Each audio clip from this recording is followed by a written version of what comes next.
स्वाभाविक होता है वो ऐसे अवसर पर निकल पड़ता है। एक आदमी किसी गांव में गया, वो गांव वालों से पूछा, क्यों भैया ये गांव रामपुरा है? तो गांव के लोग, बुंदेलखंड की घटना, ये रामपुरा है? तो गांव वाले कहें हाओ। अब समझे नहीं कि हाओ है कि रामपुरा। फिर दूसरे से पूछा, भैया रामपुरा हाओ। तीसरे से पूछा, रामपुरा हाओ। अब सब कहें हाओ। एक आदमी पढ़ा लिखा दिखा, उसने कहा कि भाई साहब ये गांव रामपुरा है? उसने कहा जी हाँ।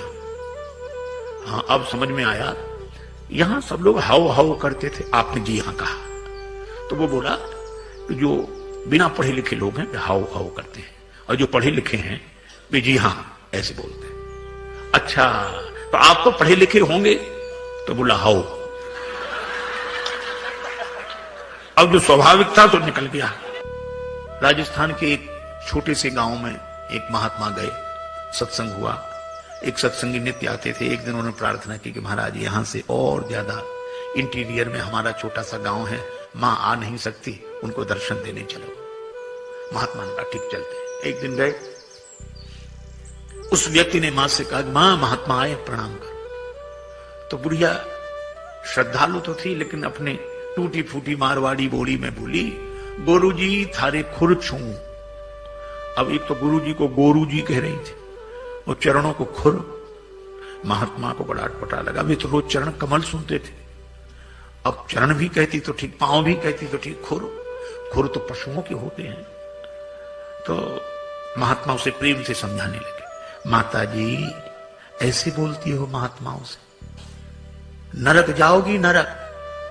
बुढ़िया इतनी सरल थी, वो ये भी नहीं जानती थी कि नरक क्या होता। उसको लगा कि महात्मा आशीर्वाद दे रहे, तो हाथ जोड़ के कहने लगी, महाराज हमारा कहां भाग्य जो नरक जाए, नरक तो आप जैसे महापुरुषों को मिले हैं प्रभु। महात्मा खिलखिला के हंसने लगे। अरे ऐसी सरलता पर महात्मा क्या परमात्मा प्रसन्न हो जाते हैं, मुस्कुरा रहे। सुनी केवट के बैन प्रेम लपेटे अटपटे, बिहसे करुणा है। भगवान हंसते हैं। बात भले ही अटपटी हो पर प्रेम में लिपटी हो तो परमात्मा को प्रसन्न कर देती है। हंसे करुणा है। और केवट की मांग की चौपाई एक ही, बहाने से भी बात नहीं बनी। एक ही घर मेहमान आया, जाने का नाम ना ले, दोपहर का तो भोजन करा दिया, वो इतना कृपण शाम का भोजन न कराए, लेकिन मना कैसे करे। बेटे से बोला मेहमान के पास जब बैठे हो तब आकर पूछना शाम के भोजन के लिए। बेटे ने कहा पिताजी शाम को भोजन क्या बने? तो पिता मेहमान के बगल में बैठा था। पिता कहने लगे शाम को फिर भोजन? अभी मेहमान के साथ तो हमने भोजन किया ही था, अब शाम को फिर भोजन करें? हम कोई राक्षस हैं?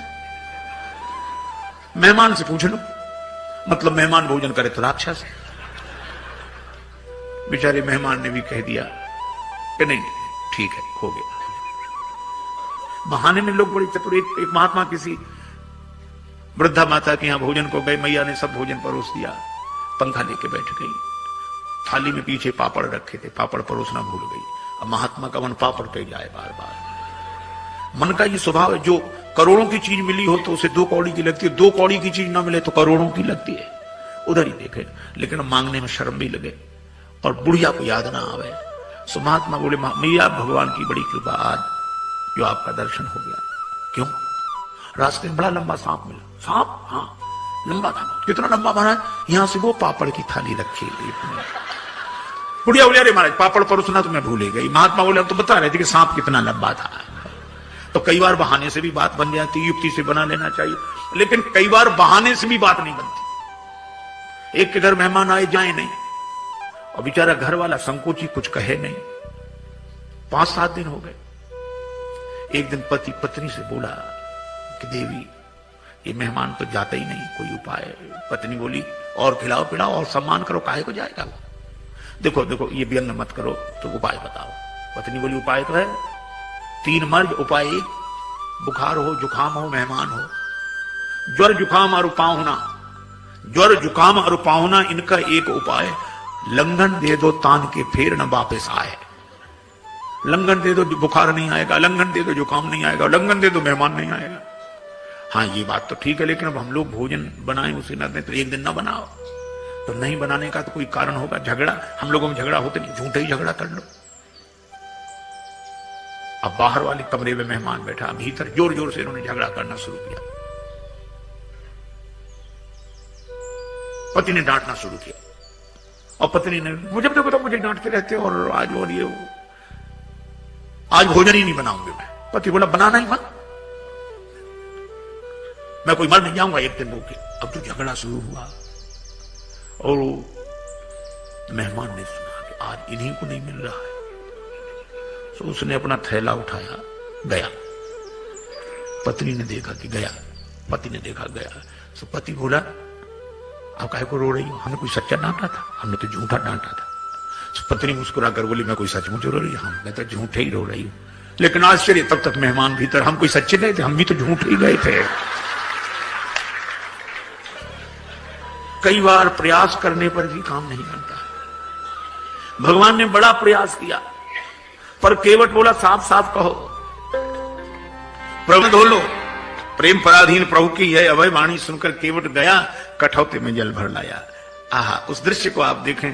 कठौता एक ओर रख दिया, बाई हथेली आगे बढ़ाई, श्री राघवेंद्र का दायां चरण रखा और कठौते से जल छोड़ दिया, लगा धोने। मन में तो पद पखारी जलपान करी आप सहित परिवार, पितर पार करी प्रभु पुण्य मुदित गए उलई पार। पितरों को पहले पार किया। ये देखो प्रसंग कितना सुंदर संकेत करता है। श्रद्धा से एक शब्द बना है श्राद्ध।